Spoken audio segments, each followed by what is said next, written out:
name's Tracy. I'd like to welcome you to TJC Design's online video tutorials. And in this particular one, I'm going to be showing you how to alter your drafts or checkers board into something like this. Let's begin. So the first thing you're going to need to do is you are going to need to measure the squares on your drafts board. These ones are 1 1/4 inch squares, so that's going to be perfect for using the Crafty Individuals Stamp set. So what I've done is I've marked out on a sheet of scrapbooking paper the squares that we're actually going to need. So what you can see is that I've done basically 4 across and I've gone all the way down. Now this means that I have 4 extra squares just in case there are any little mistakes. So once you've done that, you can then stamp out your images, which is what I've gone and done here. Now I just want to show you a really easy tip for being able to line up your stamps. So choose whichever stamps that you would like and then pop them face down on the squares into the position that you would like them. And what you can notice is that I'm doing all 4 of these at the same time because it's going to make it much easier when I'm going to stamp it out. And then just taking your acrylic block, place that over the top, and now your stamps are evenly spaced in the right position. So we can go in and ink up the stamp. Now I'm using the black archival ink because I'm going to be putting some distress inks and some water over the top, and I don't want the ink to bleed. So tapping out the ink onto the stamps, just making sure that I've got really good coverage, and now I can stamp this out. Now I am stamping this out onto textured cardstock, so I do want to press down fairly hard, but if it misses any areas like it has on here, that's fantastic because that's exactly what we're kind of going for. So just pressing out the image and lift, and you can see that they are perfectly spaced. Okay, so the next thing that we're going to do is we want to colour the paper. So I'm going to be using the old paper distress ink to begin with a brayer, and I'm also going to spritz some of the water because I want the water to spread and I want to be able to add in a few different colours. So I already have my little travel iron here set ready to go for when I need to dry it. So first of all, we're going to ink up the brayer. Now when you're inking up the brayer, you really want to lift instead of doing the backwards and forwards motion. And I just want to make sure that I've got that all the way across. So you can see that I'm lifting and I'm going all the way across. And then I can start to transfer this onto our sheet. Now on this one, I'm going to go in a backwards and forwards motion. Now I'm only going to do that much, and now I'm going to spritz it with water. So you can see that I've done quite a heavy application of water, and that's all good. And now I'm going to go over with the brayer again, and now I'm going to put on my travel iron. You can use a craft iron for this as well. If you're going to be using a travel iron, make sure that you've got it on about a medium to hot setting. Don't have it on the hottest setting. Okay, so I'm going to repeat the process slightly further down. So just inking up the brayer, and then bringing it down to this section here, backwards and forwards, just transferring some of that ink and now spritzing with water. And like I said, quite a heavy application of water, and then go back over with the brayer again, and now you can bring in your iron.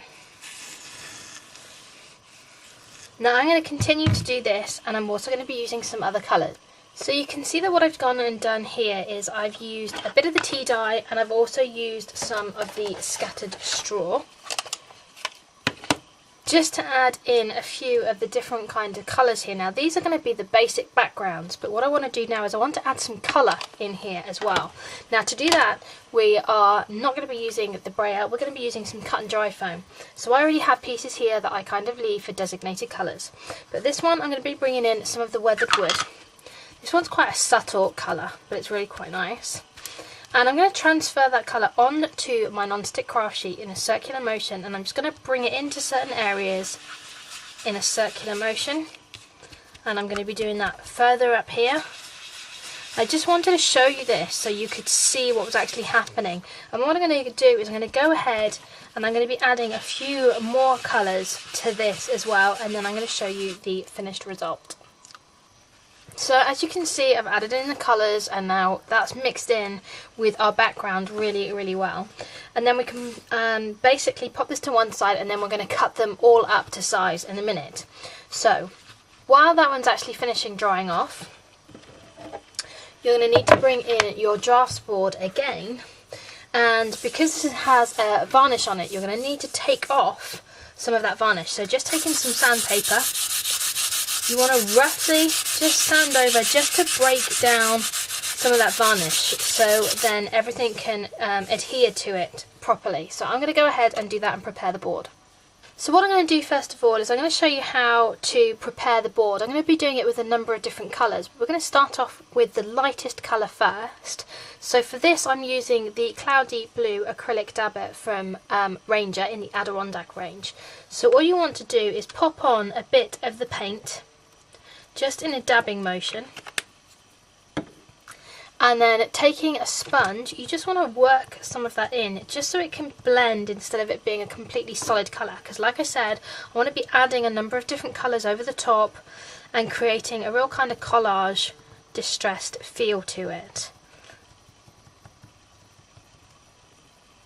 And then once I've done this and I've worked in all my light colours, I'm going to start adding in the darker colours, and then we're going to take it from there. Okay, so you can see that I've gone ahead and added all these colours, and we've got some metallic ones in here as well, which when you're looking at it from our view is not quite as bright as you looking at it, because obviously the light is reflecting off. But we have used the butterscotch dabber, we've also used the red pepper, we've used the stream, we've also used the metallic ones, we've used gold, and we've also used copper, and we mixed in a bit of the cloudy blue as we mentioned earlier. So what I want to do now is I want to pop some distress ink all over the top before we're ready to add all the pictures. So I'm going to be using some of the tea dye distress ink. So all we're going to be doing is taking a piece of cut and dry foam. So again, the first thing I'm going to do is transfer the tea dye onto my cut and dry foam and transfer that to my craft sheet. And then I'm going to just bring this in, and can you see how that then blends in these particular colours? It's going to look absolutely fantastic. So I'm going to continue to do some blending, and I might mix in a bit of the vintage photo as well to it. So we've now popped all of our little stamped images into place and glued them all down. So now it's time to seal everything in together. So the way that we're going to be doing that is we're going to be using the sepia accent again from Ranger. So taking a little section, I'm going to be doing this in layers. So I'm just going to add a blob, technical word, and then I'm going to fan that across. And I'm going to continue to do that in a few layers to seal the whole board game together. And then Kaisha, who has been helping me glue every single piece into place, will then be ready to play it with me once it's all dry. Also, if you have got any little sections that keep lifting up, this is also going to help to adhere them all into place as well. Now you want to make sure that you're not brushing too heavily with your foam brush as well. It's just literally in light motions going across. Okay, so you can now see that we've used the sepia accents, and as I showed you earlier, we've used the brush, and then we filled in all the little spaces with the sepia accents again, just so we can make sure that the board is then kind of even all the way around. And how cool does that look now? A really, really good way to spruce up one of your little board games.